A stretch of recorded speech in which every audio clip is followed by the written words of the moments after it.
Londoner Mike Strevens is that rarest of creatures, an Englishman who speaks excellent Italian in spite of never having lived in Italy.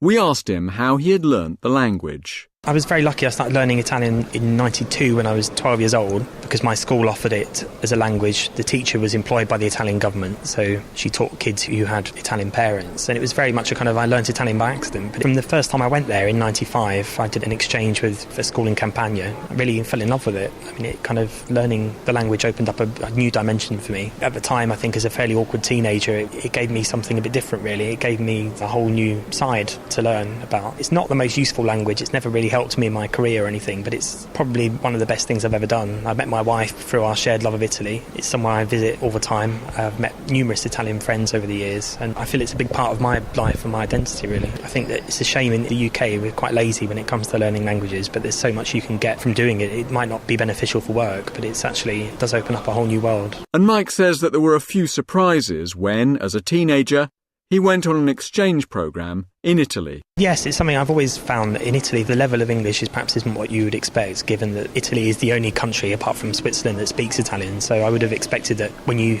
visit other European countries the level of English is generally higher. And also when I was a teenager I remember the teachers weren't particularly proficient at speaking. They lacked confidence as well. I seem to remember finding out that it wasn't a compulsory part of their training to spend time in the country of the language they were being qualified to teach. So, the language only really comes alive when you're speaking it. It can exist on the page and you might become technically good at it, but it's only really by immersing yourself that you become any good. And I think that maybe Italians generally are people who are afraid perhaps to be seen to be laughed at. La bella figura and all that is very important over there. They are outgoing in some ways, but maybe that kind of fear sort of inhibits them in some ways of learning English. In conclusion, we asked him whether he had any advice for Italians learning English. I think Italians probably do well to remember that English is the one language that actually sounds just fine in a foreign accent. If you speak Italian with a heavily English accent or French with a heavily English accent, it sounds a bit wrong and a bit silly, but we're so used to people speaking English with an accent, the precision of it doesn't matter so much, really. The rules are fairly fluid with grammar as well in English. They're not kind of quite set in stone as they are in Italian, so just don't be afraid, really. Just say what you'll learn. Someone might correct you, someone might not, but the main thing is just to try.